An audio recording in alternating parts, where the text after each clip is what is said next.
وجہ سے میں آگے بڑا بدنام ہوں. آپ پوچھو کیسے؟ دیکھو جب ابھی نواز شریف اترے نہیں تھے تو مجھے فوج نے بلایا. وہ فوج والوں نے نا، باقی تقریر تو ایسے ہی تھی جیسے کبھی میں نہیں گئی، تو فوج والوں نے مجھ سے کہا کہ جی نواز شریف امیر المومنین بنیں گے.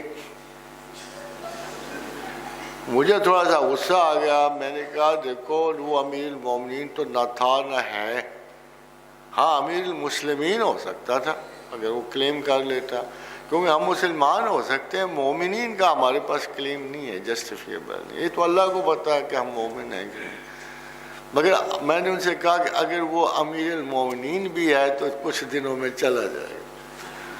اب دیکھو اس وقت ایک یہ جو ہے نا میڈیا یہ ظالمانہ حد تک الفاظ میں بہت بدگمانی پیدا کرتا ہے. اگلے دن میرے علم کے بغیر، میری کسی قسم کے اشارے کے بغیر وہ صاحب اٹھے اور انہوں نے سارے ٹیلی ویژن پہ بیان کر کہ ڈاکٹر شاہد مسعود کہ جی پروفیسر صاحب نے یہ کہا کہ نواز شریف جا رہا ہے، جلدی چلا جائے. فرض کرو نواز شریف چلا گیا، اس میں میرا کیا قصور ہے؟ مگر الزام مجھے چلا گیا. دو جو بدقسمتی سے اس کا تحقیق کرنے والے تھے وہ میرے شاگرد تھے. فرق صرف اتنا تھا کہ وہ بک نہیں سکے، وہ مٹ نہیں سکے، انہوں نے کوئی دباؤ قبول نہیں کیا، سیدھی سادھی انکوائری کی اور جو سچ تھا آگے پیش کر دیا. ان کو پروفیسر صاحب نے سازش کی ہے. تو ایسے سوال نہ کیا ایسے یہ کوشچن. مگر ایک بات میں آپ کو بتا دوں کہ یہ جس کو آپ بے چارگی کریں یہ صحت ہے. We have already thought about it. کہ are we looking for the heroes or are we looking for Pakistan? نہ عمران خان ہیرو ہے. عمران خان کی لسٹ دیکھ لو سامنے لگی ہوئی. ایک وہ جہانگیر ترین بیٹھے ہوتے ہیں جن کا مشکل ہے بچنا، اور ایک بیٹھے ہوتے ہیں محمود صاحب، وہ ابھی تک فرسٹ ایئر کے ڈبیٹیں بول رہے ہوتے ہیں. ان میں سے ایک میچور آدمی نہیں ہے جس کے حوالے ملک کر دیا. اب خود غور کرو یار ہمیں کیا ضرورت ہے انہیں. میرا خیال یہ ہے کہ یہ جو وقت آگے آ رہا ہے اس میں جو الیکشن لڑے جائیں گے اس میں ہماری ریزنیبل میڈیوکریٹی اوپر اٹھے گی without much of the help of the heroes behind them. اور یہ لوگ اپنے کیلیبر کو شو کریں گے. ہمارے عوام انشاءاللہ تعالی بہتر چوائسز ڈیولپ کریں گے، بہتر اسمبلیاں آئیں گی.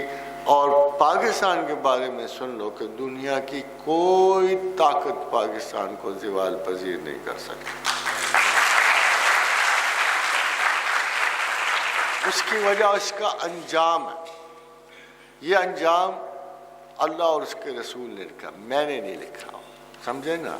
اس لیے مجھے نہ اس کا ذمہ دار قرار دینا.